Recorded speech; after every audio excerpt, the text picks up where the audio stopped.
started minimum spanning tree, right? Okay, in the beginning of the class, we have understood what is spanning tree, right? So, if this, my, okay, so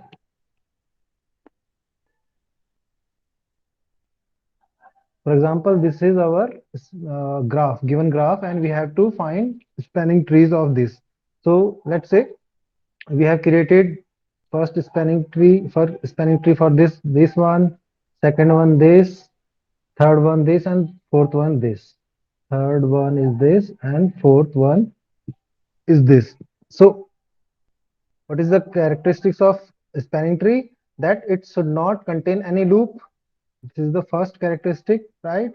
Okay, so spanning tree must not contain any cycle, or it should not be disconnected. Okay, so let's say we have created these four spanning tree, and we will, let's say this G dash is spanning tree of this graph, which is represented by a collection of vertices and edges.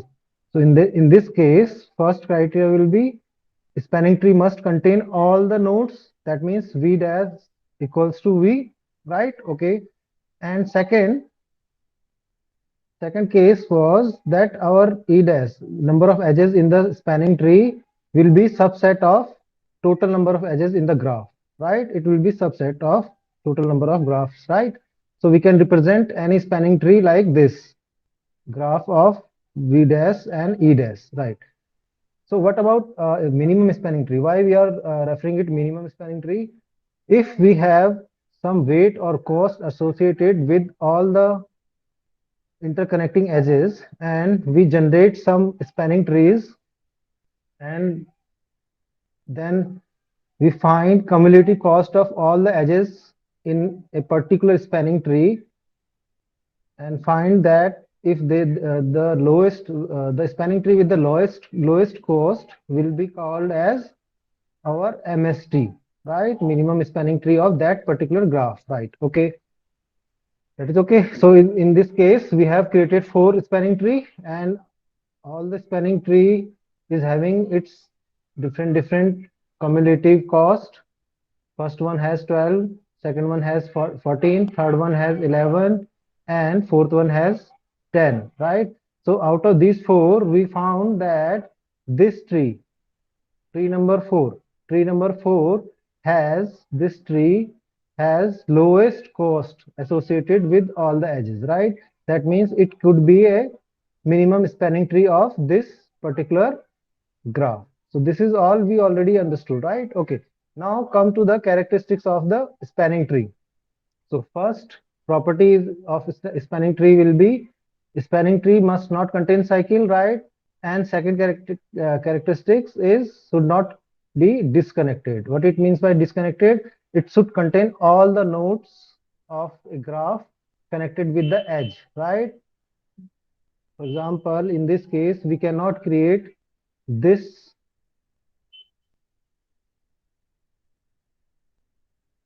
spanning tree. It will not be recognized as this spanning tree because one node has been disconnected from the graph, right? From the tree. That means it is not considered, right? That means it is not considered. So it could not be a spanning tree because a spanning tree must have all the edges which a graph has, right? Okay. Third one is removing one edge from the spanning tree will make it disconnected. Okay. Let's check. Let's see here. If one of the edge will be deleted from this spanning tree, fourth number spanning tree, it will be disconnected. So it will not it will not be a spanning tree anymore, right? So this is one of the property that if अगर हम एक edge हटा दें spanning tree से तो वो disconnected हो जाएगा. वो तो but obvious है, right? Okay. Second, fourth one is adding one edge to the spanning tree will make it a loop. Okay. See the fourth one, if we add one more edge here, then it will create a loop. So it will no more a spanning tree, right? ये spanning tree नहीं रहेगा क्योंकि ये graph में convert हो जाएगा जैसे ही loop create होगा. Okay, this is okay. Fifth one is each edge has distinct weight, then there will be only one unique MST. Yeah, yes, this is important, right?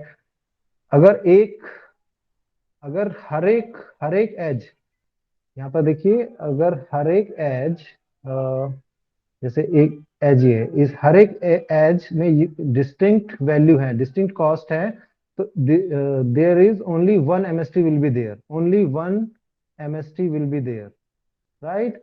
But in case अगर duplicacy है weight में, अगर आपकी किसी कोई दो edges same same आपकी क्या कहते हैं वेट की हो जाएंगी, तो there may be the chance that there are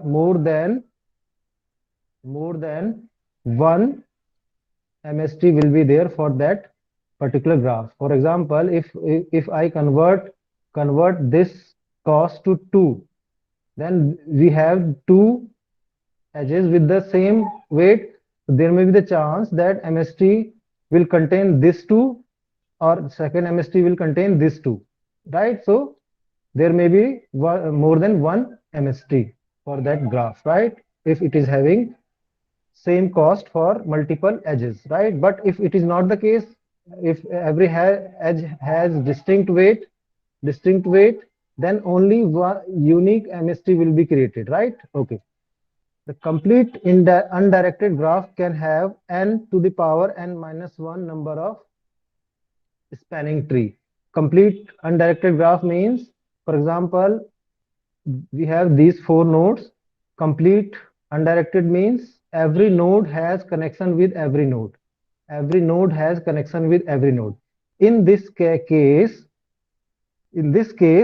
we can have this much of spanning tree with us, right? For example, how many number of edges? N is the number of edges. Number of edges are 4.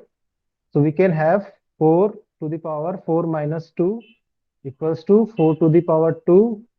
That means 16. We can have 16 spanning tree for this graph, but it is the case only for complete undirected graph, right? Okay.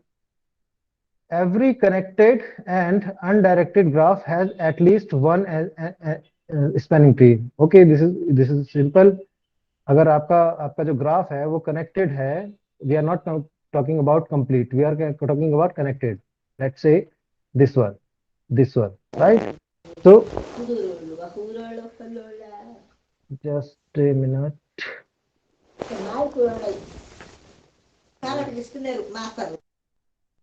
Okay, someone is disturbing. Okay.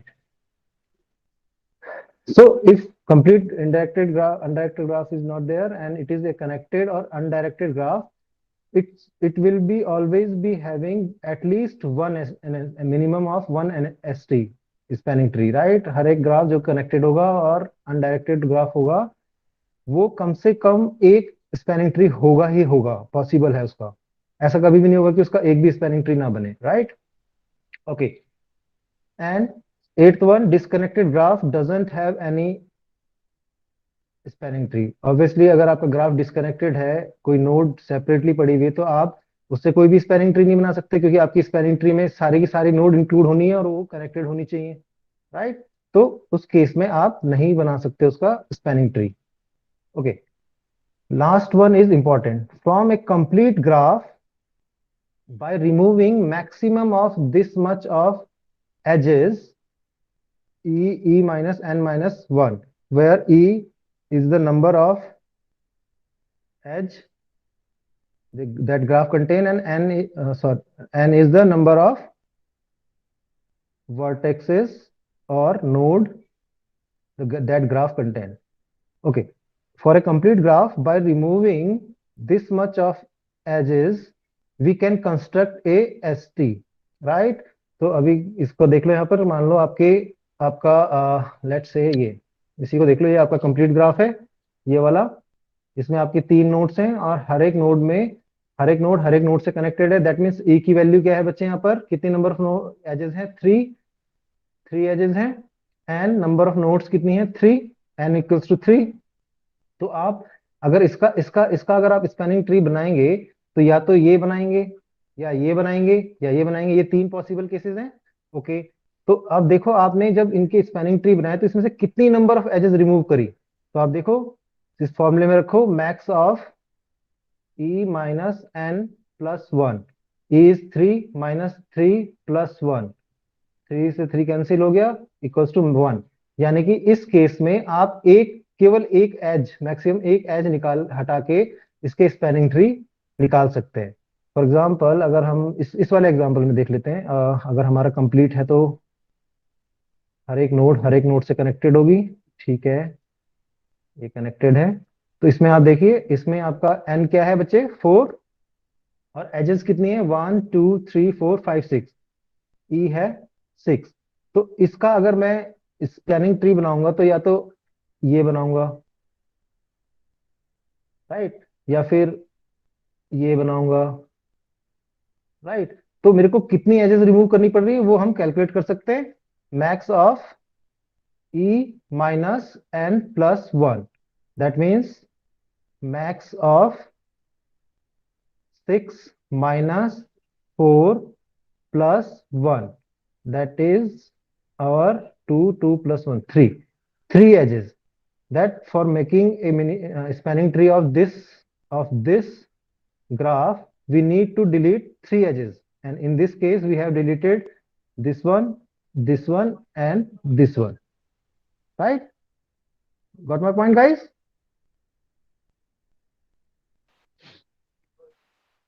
Hello. Yes, sir. So these are the basic properties of a spanning tree, right? So we all understood how it is happening, right? By example. Now, अभी हम जब ये समझ चुके हैं क्या क्या properties होती हैं, तो अब हम देखते हैं कि कैसे हमारे पास क्या कोई एल्गोरिथम्स हैं जो, अगर हमें भाई मिनिमम स्पैनिंग ट्री ढूंढना है तो या तो हम क्या करें कि भाई जितने भी पॉसिबल स्पैनिंग ट्री हो सकते हैं पहले तो वो ड्रॉ कर लें, उसके बाद उनकी कॉस्ट लगा के फिर उनका सम करके तब निकालें, या फिर हमारे पास कोई और तरीका है। तो हाँ, हमारे पास दो एल्गोरिथम्स हैं, we have two algorithms for MST, finding MST of a graph. One is Kruskal algo and second is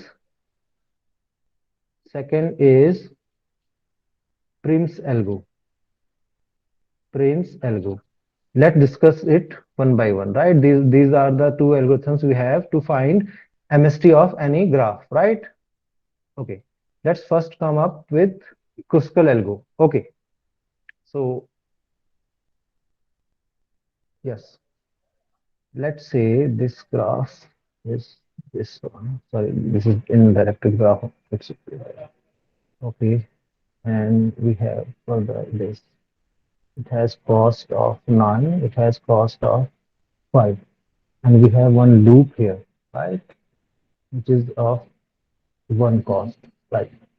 Okay, तो क्रुस्कल एल्गोरिथम क्या बोल किस लिए बच्चे, to find MST of a graph. उसका पहला स्टेप क्या है बच्चे, we have to remove remove all loops and parallel edges from graph, right. तो अब देखो यहाँ पे कहीं आप ग्राफ में, ये जो आपका ग्राफ है इस लाइन से ऊपर वाला, इसमें कहीं पर भी आपको लूप दिख रहा है बच्चे?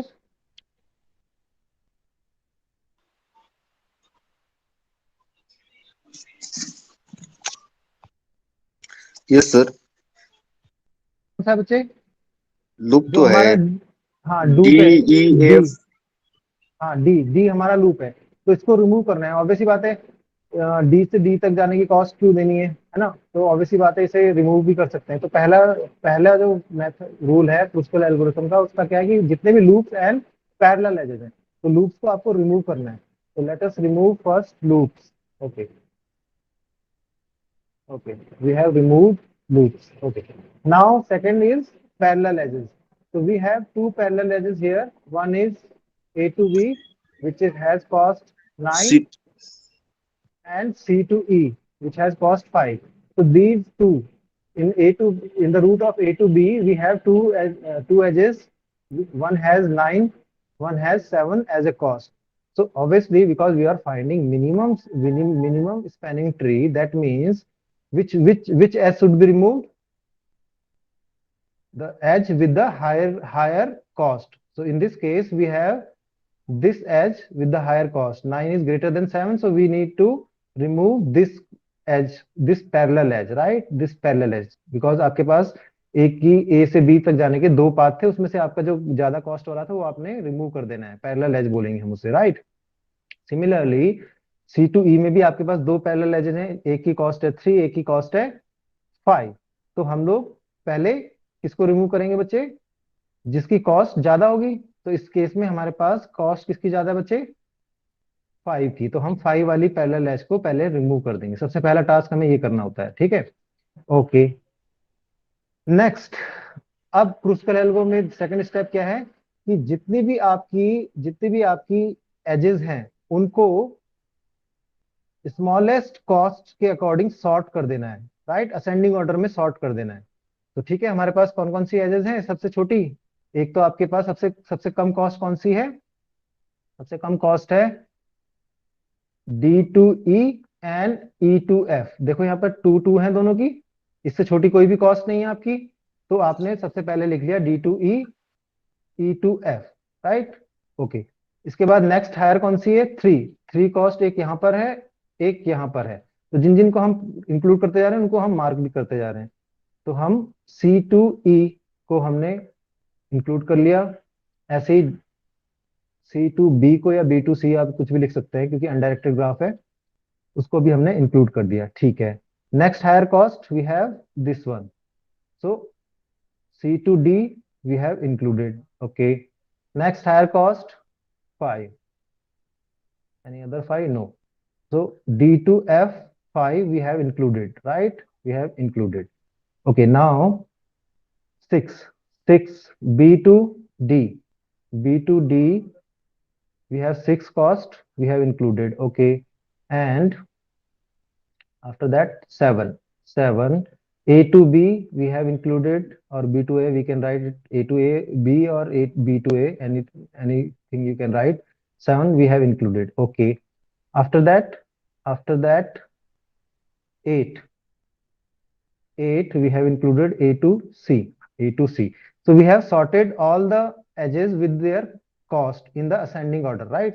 Once we have done it, now we can create spanning tree using following method, right? Now let us remove the answer, otherwise you will get confused. Okay, अब आपने सॉर्टेड ऑर्डर में इसको सेट कर दिया, असेंडिंग ऑर्डर में आपने इसको set कर दिया है, ठीक है? तो अब आपको देखना है पहली नोड आप उठाओगे। सबसे पहली आप इन दोनों में से कोई सी भी उठा सकते हैं, राइट? तो फॉर एग्जांपल हम पहले वाले को कंसीडर कर रहे हैं, तो हमने डी टू ई यानी कि एक डी लिया, एक ई लिया, इसके बीच की कॉस्ट है हमारी 2, वो हमने कंसीडर कर ली। तो we have considered this one, okay? After that, second we have E to F. So, okay, E to F we can consider. So E to F we can consider. Okay. After that, C to E. C to E. C to E. C to E. इसी की तरह बना देते ताकि confusion ना रहे। C to E. We have considered C to E with the cost 3. Okay. Next, C to B. C to B. C to B we have considered 3. Okay. Next one we have C to D. C to D. Now अब देखो, अगर आप C to D को आप consider कर लेंगे तो क्या हो जाएगा? मान लो मैंने इसको कंसीडर कर लिया, तो क्या हो जाएगा बच्चे? लूप बन गया ये। तो हमें लूप नहीं बनाने का है ना, क्योंकि अगर लूप बन गया तो स्पैनिंग ट्री कहाँ रह जाएगा वो, Yes, sir. है ना? तो हमें इसको कंसीडर नहीं करने का है, तो इसको रिमूव करो। We can not consider C to D, we can not consider C to D because it is creating loop, okay? Now D to F we can not do so. अगर हम D to F को जोड़ देंगे तब भी loop create हो जाएगा बच्चे, तब भी लूप क्रिएट हो जाएगा। तो Yes, इसको sir. भी नहीं करना है, इसको भी इंक्लूड नहीं करना है, ओके? B तो to D. इसको भी हमें इसको भी इंक्लूड नहीं करना है। We can not include D to F, so cross it. Next B to D we can not do.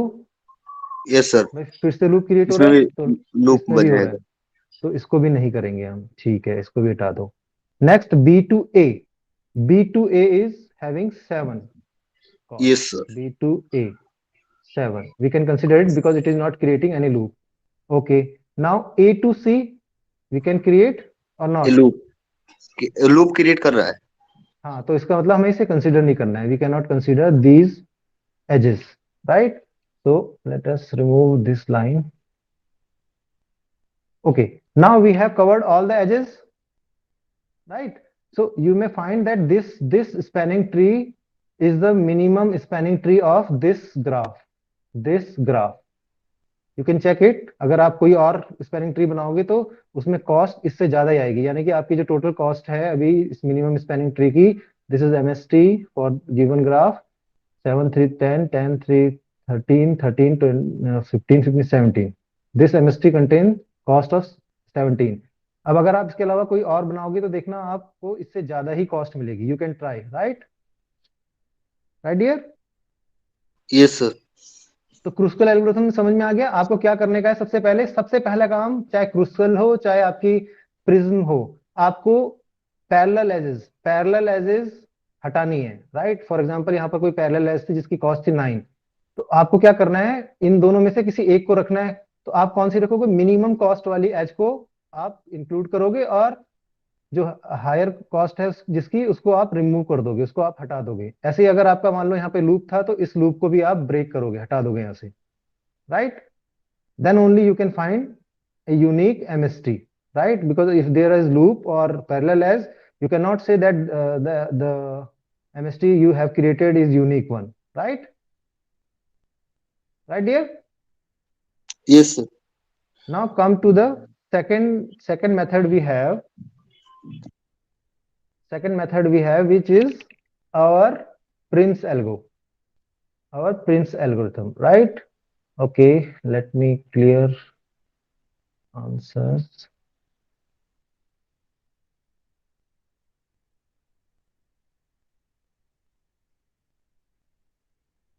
Okay, तो इसमें भी आपका पहला स्टेप वही है, देखो ध्यान से।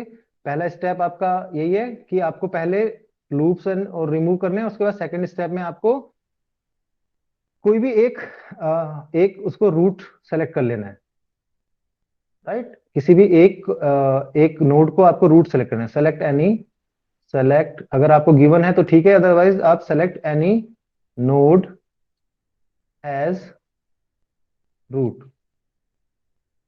तो फॉर एग्जाम्पल अब देखो, इसको बड़े ध्यान से समझना बच्चे। मान लो हमने ए को रूट सेलेक्ट कर लिया कि हम ए से स्टार्ट करेंगे, ठीक है। तो ए को सबसे पहले लिख लेना है हमने, ठीक। उसके बाद आप चेक करो, इसमें इस ए से आपके दो पाथ जा रहे हैं, एक तो A to B और एक तो A to C, राइट। तो इसमें से दोनों में से मिनिमम कॉस्ट किसकी है बच्चे? सर A to B वाले 7 है, हाँ हाँ, और A to C 8 है। तो अगर आप ध्यान 8 से है। देखो तो हमें कौन सा सेलेक्ट करना होगा इसमें से? A to B, हाँ, A to B वाला हमने सेलेक्ट कर लिया, ठीक है। तो ये है 7। अब इसमें एक चीज बड़ी ध्यान से देखना, अब आपने इसको सेलेक्ट कर चुके हो आप, राइट। जिसको आप सेलेक्ट कर चुके हो उसको अब आपको फर्दर नहीं करना है काउंट, राइट। अब अब देखो, इस केस में आपको एक चीज ध्यान रखनी है। अब यहाँ से बी से देखो कौन कौन से पाथ जा रहे हैं बच्चे? एक B तो से C, B से D। हाँ, तो अ, इसमें यहाँ पर एक चीज बहुत ध्यान रखना आपको, जब आप नेक्स्ट नोड पे जाओगे तो आप इसको भी देखोगे, B to D जो भी आउटगोइंग लाइन जा रही है इसको भी देखोगे, और जो प्रीवियसली एक आउटगोइंग लाइन गई थी ए से, जो आपने कंसिडर नहीं की थी, उसको भी चेक करना है। मतलब आपको 8 को भी चेक करना है, 3 को भी चेक करना है, 6 को भी चेक करना है, राइट। यस सर, ठीक है, तो इसमें से अब तीनों में से कंपेयर करो, तीनों में से जो सबसे छोटी है उसको आप लेंगे। तो सबसे छोटा कौन सा बच्चे? C, B to C। B B to C। To C को आप कंसिडर करेंगे, B to C इसको आप कंसिडर करेंगे, इसकी कॉस्ट है 3। ठीक है, तो जब आपने इसे कंसिडर कर लिया तो अब आप कहाँ पहुंच गए बच्चे? सी पे आ गए, सी को सेलेक्ट करेंगे, ठीक है।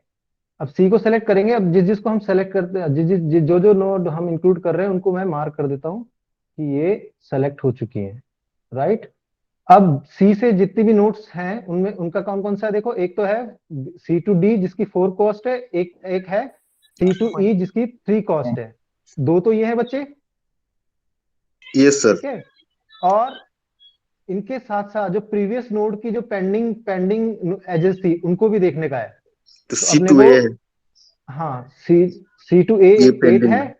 हाँ, सी टू ए को भी देखोगे, बी टू डी को भी देखोगे क्योंकि ये आपने इंक्लूड नहीं करी थी, राइट। और फिर सी टू डी भी देखेंगे, सी टू ई भी देखेंगे। तो इन चारों में से जो सबसे छोटी कॉस्ट है वो है कौन सी, सी to E. C to E. तो we will consider C to E, C to E which has cost of 3। Okay, अब हम यहां पहुंच गए। अब हम पहुंच गए ई पे। ई से आपकी दो आउटगोइंग लाइन है, राइट। आपकी ई से दो आउटगोइंग लाइन है। एक तो यस है, सर। दोनों की कॉस्ट सेम है देखो, यस दोनों की सर। कॉस्ट ई सेम है। टू डी और ई टू एफ दोनों ही कॉस्ट हाँ है। हाँ, और इसके अलावा फिर आपको और कौन सी देखनी है, एक ये वाली भी देखनी है। ये तो हमने इंक्लूड कर दी, ये वाली इंक्लूड हो चुकी है, ये वाली इंक्लूड हो चुकी है, ये वाली इंक्लूड हो चुकी है, ठीक। ये मार्क कर रहे हैं हम लोग, ठीक है। तो इन दोनों को तो देखना ही देखना है जिसकी दो दो कॉस्ट है। साथ में जो प्रीवियसली जो हमने छोटी छोड़ी हुई है वो कौन कौन सी है, 4 6 8। अब इन पांचों में से आप डिसीजन लोगे कौन से पे जाना है, राइट। तो लेट से कि हमने चूज कर लिया कि हमें ई टू एफ जाना है। तो हमने सेलेक्ट कर लिया क्योंकि मिनिमम ई टू एफ था और ई टू डी भी था, पर हमने ई टू एफ वाला चूज कर लिया, ठीक है। Okay, that means we have selected this one also, this one also. Okay, अब हम एफ पे पहुंच गए बच्चे। अब हम एफ पे आ गए हैं, ठीक। अब एफ पे आ गए तो यहां पर एक नोट जा रही है डी की तरफ, राइट, एक एच जा रही है डी की तरफ। तो ठीक है, आपको इसको भी कंसीडर करना है, इसको भी कंसीडर। ऐसा नहीं है कि अब आप एफ पे पहुंच गए तो आप डिसीजन ले लेंगे कि यहाँ से तो एक ही नोट जा रही है इसी को इंक्लूड कर लेंगे, ऐसा नहीं होगा। आपको क्या क्या करना है, बैक ट्रैक भी देखना है, पूरा पीछे भी देखना है इसको। तो आप उन नोट्स पे सबको देखोगे जिनको आपने इंक्लूड नहीं किया। तो इस केस में हम किस किस को देखेंगे बच्चे, इसको भी देखेंगे, 2 को भी देखेंगे, 4 को भी देखेंगे, 6 को भी देखेंगे, 8 को भी देखेंगे एंड 5 को भी देखेंगे। तो इस सब में, इन सब में सबसे छोटी कॉस्ट कौन सी है बच्चे, 2। E to D. हाँ, ई टू डी। तो we will consider this one, E to D which has cost 2। Now अब हमने सारी की सारी नोट्स कंसिडर कर लिए, सारे के सारे वर्टिक्सेस हमारे आ चुके हैं, राइट। तो इसका मतलब यहां पर ये एल्गोरिथम स्टॉप हो जाएगी। तो आपका जो ये स्पैनिंग ट्री आया ये एमएसटी ऑफ दिस ग्राफ होगा, राइट बच्चे। Yes sir. बस ये एक गलती मत करना जो जो हम जनरली बच्चे करते हैं कि भाई वो बी पे पहुंचे, बी से उनको केवल दो रास्ते दिखे, दोनों में से जो छोटा था वो चूज कर लिया। ऐसा मत करना, प्रीवियस वाली को जो आपने इंक्लूड नहीं करी थी, जैसे हमारे केस में यहाँ पे 8 था, इसको भी देखना है। प्रीवियस जो आपने इंक्लूड नहीं करी है उसको भी देखने का है, राइट बच्चे।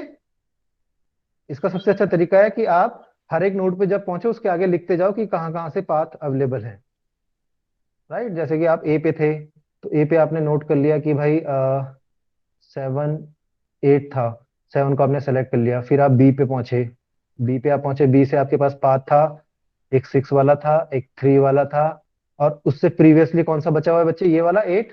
तो इन तीनों को आपको देखना है, राइट। तो आपने सेलेक्ट कर लिया 3, यानी कि आप पहुंच गए सी पे, राइट। सी पे आप पहुंच गए। सी से पाथ कौन कौन से हैं, एक तो 4 है, एक 3 है। और प्रीवियस पाथ कौन कौन से पेंडिंग बचे हैं, एक आपका ये बचा है 6, एक 8 बचा है। इसको भी लिख लो चाहे तो, 6 और 8 ये आपके पास पेंडिंग बचे हुए हैं। इसमें से आप 3 को सेलेक्ट करेंगे, 3 जा रहा है आपका ई पे, राइट। फिर ई पे, ई से आपके एक तो 2 वाली जा रही है, दूसरी 2 वाली जा रही है, तीसरी आपने एक 4 पेंडिंग बची है, एक 6 बचा हुआ है, एक 8 बचा हुआ है। इसमें से डिसीजन लिया आपने, ले लिया पहला वाला डिसीजन, एफ वाला। तो लेट से आप एफ पे पहुंच गए, एफ पे पहुंच गए, ठीक। एफ पे पहुंचने के बाद आपके पास कहाँ से रास्ता है, 5 वाला रास्ता है। एक तो 5 वाला रास्ता है, 2 प्रीवियसली पेंडिंग है, 4 प्रीवियसली पेंडिंग है, 6 प्रीवियसली पेंडिंग है, 8 प्रीवियसली पेंडिंग है। तो इसमें से सबसे छोटा कॉस्ट 2, इसको सेलेक्ट करना है। तो 2 कहाँ कहाँ जा रहा है, डी पे, डी पे, राइट। अब इसमें से आपके पास कौन कौन से पाथ अब अवेलेबल बचे हैं, 5 4 6 8 ये बचे। अब आप देखो जरा, डी से जो 5 वाला पाथ है वो एफ पे जा रहा है, यानी कि इसको मैं दूसरे कलर से दिखा देता हूँ। अगर मैं इसको यहाँ क्रिएट करूंगा डी टू एफ, 5 वाला पाथ डी टू एफ है, तो ये लूप बनाएगा, यानी कि हम इसे कंसिडर नहीं करेंगे, राइट। ऐसे ही आपका 4 वाला पाथ कौन सा है? 4 वाला पाथ है जी आपका D to C. D to C, ये तो लूप बना रहा है, not, we can not select it. Next 6 वाला देखो, 6 वाला आपका ये ये वाला भी लूप पाथ है, बनाएगा। वो भी लूप बनाएगा, इसलिए हम इसे कनेक्ट नहीं करेंगे। ऐसे ही आपका 8 वाला कौन सा है? ए to C. A to C, ये भी लूप बना रहा है, इसलिए इसको भी कंसिडर नहीं करेंगे। तो अब समझ में आ गया आपको? जो हम अभी थ्योरेटिकली समझ रहे थे, उसको आप अगर पेपर से करोगे, न्यूमेरिकल फॉर्म में करोगे, तो आप तब भी वही निष्कर्ष पे निकलेंगे हम लोग बच्चे, है ना। तो आपका जो रियल में आपका स्पैनिंग ट्री आया, वो है आपका ये ये यहाँ से यहाँ, ये आपका मिनिमम स्पैनिंग ट्री है इस पर्टिकुलर ग्राफ का। ठीक है बच्चे, have you all got it? अगर आप ध्यान से देखो तो ये सेम है जो आपके क्वेश्चन ने निकाला था, देखो यस सेम है। सर। तो यानी कि यूनिक है आपका एमएसटी, दोनों ही एल्गोरिथम ने सेम निकाला। Yes sir. Have you all got it? Yes sir. ठीक है, तो ये इस पे आपके बच्चे न्यूमेरिकल्स भी आते हैं, इस पे वो आपको ग्राफ दे देगा और कहेगा इसमें प्रिंस एल्गोरिथम अप्लाई करके आप इसका एमएसटी निकालो, और उसकी एमएसटी की जो क्या कहते हैं कम्युलेटिव कॉस्ट है कितनी है, राइट, वो कैलकुलेट करने को बोल सकता है। न्यूमेरिकल आ सकता है बच्चे, ध्यान रखना। ठीक है, अगर ये समझ में आ गया तो that's all for spanning tree guys. Okay, yes sir. चलो, that's all for today. Thank you.